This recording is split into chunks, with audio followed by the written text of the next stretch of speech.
Welcome to my channel. ఈరోజు మన recipe వచ్చేసండి మ్యాంగో జామ్ అనేది ప్రిపేర్ చేసుకుందామండి.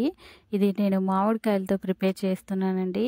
మన నోటికి ఏమీ తినబుద్ధి కానప్పుడు ఇలా మనం మ్యాంగో జామ్ అనేది ప్రిపేర్ చేసి తీసుకుంటే టేస్ట్ అనేది చాలా బాగుంటుందండి. కారకారంగా, పుల్లపుల్లగా, తీయగా.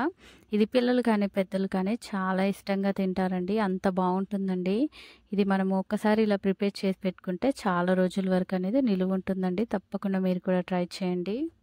మనం జామ్ ప్రిపేర్ చేసుకోవడానికి నేను ఇలా తురుముకున్న మామిడికాయ అనేది 2 కప్పులు అనేది తీసుకున్నానండి. అలాగే దాంట్లోనే 1.5 కప్పు షుగర్ అనేది కూడా యాడ్ చేసుకున్నానండి. షుగర్ అనేది మెల్ట్ అయ్యే వరకు ఇలా బాగా కలుపుకోవాలండి. ఇలా కలుపుకున్నాక ఇప్పుడు ఈ కడాయిని అయితే స్టవ్ పైన పెట్టేసుకొని స్టవ్ ఆన్ చేసి మీడియం ఫ్లేమ్లోనే పెట్టుకొని మన జామ్ అనేది మనం కలుపుకుంటూనే ఉడికించుకోవాలండి. లేదంటే అడుగంటిపోతుంది.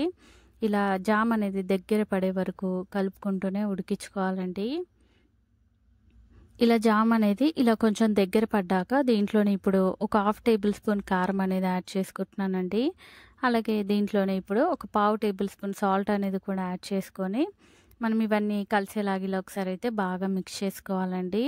ఇలా మిక్స్ చేసుకున్నాక దీంట్లోనే ఒక మంచి కలర్ కోసం ఒక 1/2 టేబుల్ స్పూన్ పసుపు అనేది కూడా యాడ్ చేసుకొని మనం ఇదంతా ఒకసారి ఇలా బాగా కలుపుకోవాలండి. ఇలా కలుపుకుంటూనే మన జామ్ అనేది ఇలా పూర్తిగా దగ్గర పడే వరకు అనేది ఉడికించుకోవాలండి. చూడండి ఆల్మోస్ట్ మన జామ్ అనేది కుక్ అయిపోయిందండి.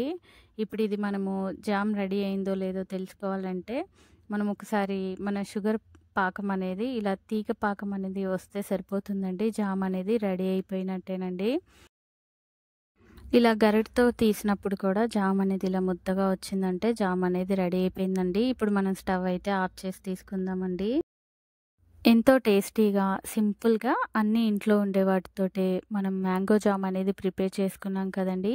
సమ్మర్‌లో దొరికే మామిడికాయలతో ఒక్కసారి కనుక మ్యాంగో జామ్ అనేది ప్రిపేర్ చేసి పెట్టుకుంటే ఇది చాలా రోజుల వరకు అనేది మనకు నిలువ ఉంటుందండి. అలాగే మన నోటికి ఏమీ తినబుద్ధి కానప్పుడు ఇలా మ్యాంగో జామ్ కనుక తీసుకుంటే బ్రెడ్‌లో కానీ, చపాతీలో కానీ స్ప్రెడ్ చేసి తీసుకుంటే టేస్ట్ అనేది కూడా బాగుంటుందండి. ఇది కారం కారంగా, పుల్ల పుల్లగా, తీయగా చాలా బాగుంటుందండి. ఇది పిల్లలు కానీ, పెద్దలు కానీ చాలా ఇష్టంగా తింటారండి. అంత బాగుంటుందండి మ్యాంగో జామ్. తప్పకుండా మీరు కూడా ఒక్కసారి ఈ విధంగా మ్యాంగో జామ్ అనేది ప్రిపేర్ చేసి చూడండి.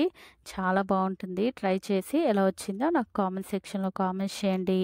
అలాగే ప్లీజ్ లైక్ చేయండి. నా మరిన్ని వీడియోస్ కోసం ప్లీజ్ మర్చిపోకుండా మన ఛానల్‌ని సబ్స్క్రైబ్ చేయండి, షేర్ చేయండి. Thank you for watching the video.